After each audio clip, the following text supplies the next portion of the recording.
Welcome back, Rankers. Movember Day 18.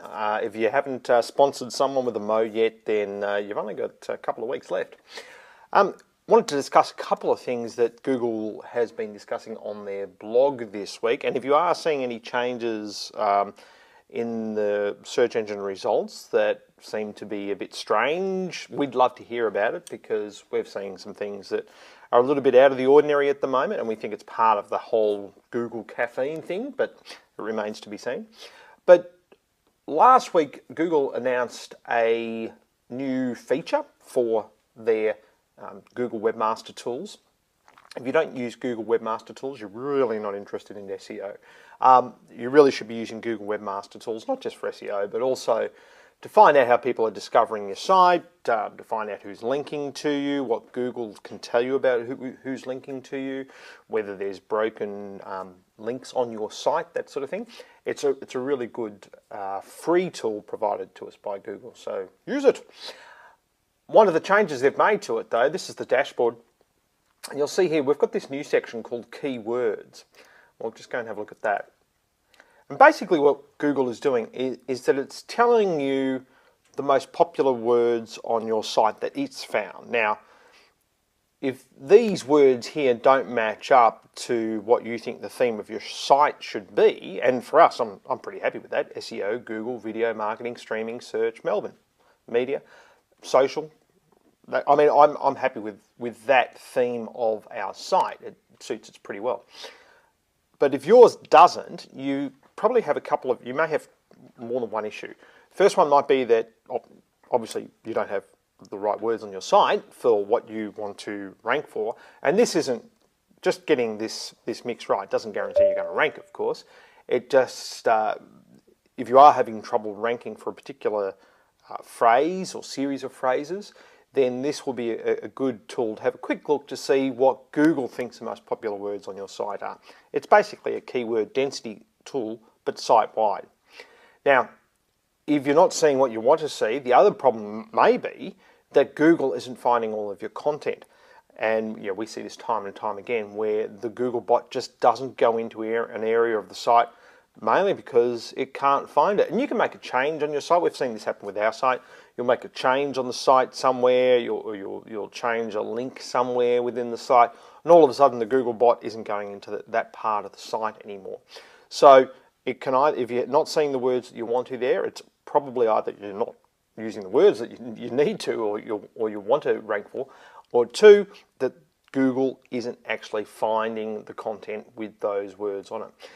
The other thing Google said about this too, if you start seeing words in this area, under your keyword section, where it's talking about casinos and gambling and porn and things that your site shouldn't be about, it probably means that at some point you've been hacked, and Google has gone in and found the hacks, and the hacks are usually worms that attack unpatched servers and simply put a whole heap of backlinks onto their gambling sites and those sorts of things.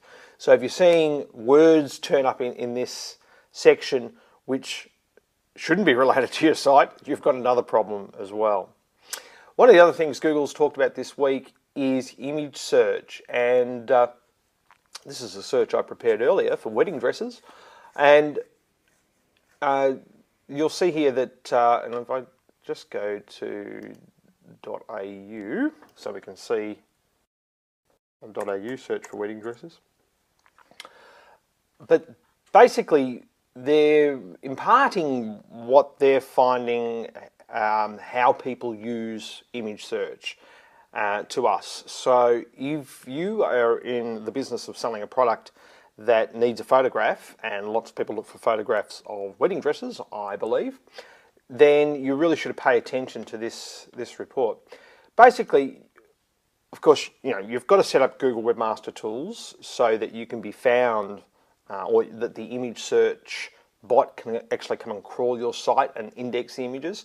So when people do a search for your product or service, or your type of product or service, it's going to turn up in the photographs here, and hopefully that will then get the person to your site if they like what they see. What they found is that generally people favour high resolution images, large high resolution images. No surprise there. And they also said that they found that people tend to not select images with watermarks on them or cluttered images with text on them. And they said there's a couple of reasons for this. If you have one of these images, say like this one over here, where you've got text down the bottom, when it's reduced, it does become cluttered. When it's reduced to this thumbnail size, it can become cluttered if the text was bigger and less likely to be selected. And the reason, of course, that people like to go for the higher res images or the larger images is, of course, because they want to see a good photograph. And we were looking at one earlier. There were ones in here that were quite high res for web.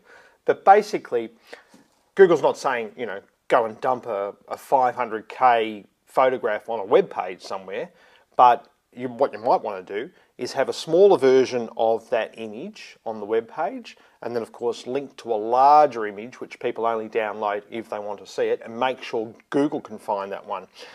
Because Google will favour images that are more popular. So more people are going to link to a high-res image and make it available for people to put on their site.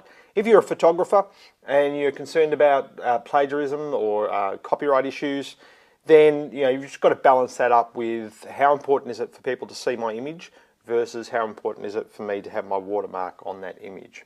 Hope that helps a few of you out there this week. And remember, if you've got any questions or you want your site reviewed from an SEO perspective, then please send the URL in. And we'll see you next week. Thanks very much. Bye.